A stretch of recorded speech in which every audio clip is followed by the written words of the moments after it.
A very good afternoon to all of you.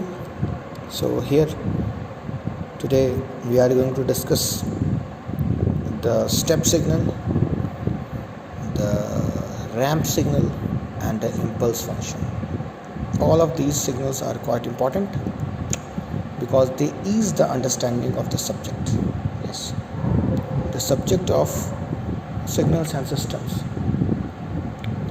faces a huge variety. Yes, it is a very big subject. Yes, many people fear from this subject, but this becomes quite easy when we are able to understand pardon for this, when we are able to understand the basics of the course signal and system, when we are able to understand how the periodicity is governed by this unit step and unit impulse function. So let's move forward and try to understand. This diagram, simple arrow pointed at origin, represents an impulse. So what exactly an impulse is? I would like to shed some very important facts about this impulse and this ut, and after that we will directly come to the discrete unit step function. So this impulse function basically tells us the area. Yes, it has nothing to do with the amplitude. Yes, it gives us the area under a signal. Okay, and you can consider it to be as the area of a triangle of unit delta length. So as the base decreases, as the base shrinks, then the height increases. Okay, consider a simple triangle such that the area has to remain constant. So if the area has to remain constant, then definitely the base will shrink and the amplitude will increase. As the amplitude will increase, okay, or as the amplitude goes on increasing, then for sure the base is decreasing, but the area is going to remain constant. So a limiting case arises, a limiting case appears that the base is tending to 0, but the area remains intact. Yes, so if the base is tending to 0, then the amplitude should go to infinity. So the area becomes 1. That is why the unit impulse function is represented like this. Now come to the unit step function. Yes, now if we are looking at a unit step function, first of all it will be governed by the Gibbs phenomenon. Yes, for sure this function will be governed by the Gibbs phenomenon. Consider a ut. Ut is that function, and ut is varying with time. Also it is varying with time. Have a look at this. Ut is varying with time. Ut will be 0 prior to t equals to 0. It means that the unit step function has a very special characteristics, that if it is represented as ut, I am again emphasizing the term u of t. Okay, there is a difference between u of t and u of t minus 1. There is a big huge difference, and that difference should be quite clear, that there is a big difference between these two parameters. So we can directly come to the conclusion that as the u of t is decreasing, as u of t is positive or 1 for t greater than 0. Okay, the average value of unit step function will be half at t equals to 0. Yes, that's a fact. If we are looking at the value of unit step function ut at t equals to 0, then it will be half at t equals to 0. This is given by the Gibbs phenomena.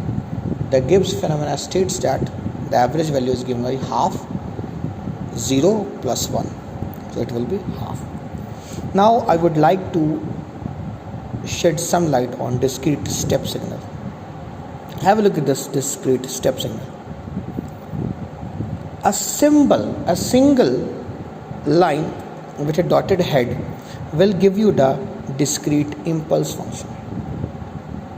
Is that clear? It will give you the discrete impulse function. Now, this u of n at n equals to 0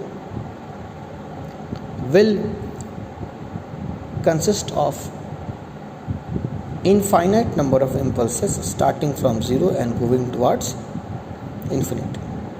Is it clear or not? I think it is quite clear. Okay, now have a look at this. Some of the very special properties. For example, if we are facing u of a n plus b, so we can write u of a n plus b as directly u of n plus b by a. Yes, it is clear. Yeah, it is b u of n plus b by a. Yes. Similarly, if it is minus 2n plus 4, then you are going to get u of minus n plus 2. Okay, so the minus will remain intact. You have to leave that sign in its place, except for the impulse function. Again, you can see this thing also, u of 2n plus 5, it becomes u of n plus 5 by 2. Now, have a look at this. This is discrete ramp function. We can easily understand discrete ramp function comprising of impulses whose length is increasing. The length goes on increasing. If it is r of n, and for n equals to 1, 2, 3 and 4, the length is increasing. Okay, so r of n is given by r of n equals to n un. I think this is once again clear. Now consider r of 2n plus 4. Now again the same thing arises, that you can write r of 2n plus 4 as r of n plus 2, n plus 4 by 2. Okay, now I am again coming back to this part, that if we have to represent this function given by u of n plus 1 minus u of n minus 1, how we can represent this function? This is very easy to represent. First of all, you have to plot u of n plus 1, which can be plotted like this, as shown here, that u of n plus 1 will begin from n equals to minus 1 and go up to infinity. Okay, which is something like this. And u of n minus 3, have a look at this, u of n minus 3, this will be something like this. It will start from n equals to 3 and go up to infinity. Now you have to obtain u of n plus 1 minus u of n minus 3. So how can we get this signal? We have to simply subtract the below signal from the above signal. So automatically the terms which are present here at 3 and subsequently towards infinity will get cancelled out. Yes, and it is quite easy to observe.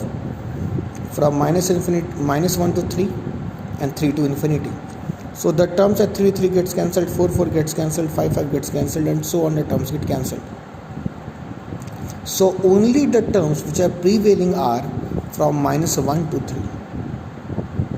Yes, these are the terms which are prevailing, that is from minus 1 to 3, minus 1 to 2, and in this way, in this fashion, the whole function is defined. I think till this point it is quite clear. Now I am turning the page down. I would like to show some more thing. For example, if it is asked that how you are going to plot u of minus n, u of minus n minus 1, it's quite easy, quite simple to plot. Just you have to take the negative of u of n, that is this part, okay, and after that you have to shift. For example, have a look at this. This is u of minus n minus 1. So this becomes u of minus n minus 1, make it 0. So it will be n equals to minus 1. So the signal will automatically start from n equals to minus 1. And when we will get that value of n equals to minus 1, the signal will be negative in nature. It will be towards the left side. It will be a left-sided signal. and we are sure to get the desired function. That's all for today's lecture. Thank you. Thanks a lot.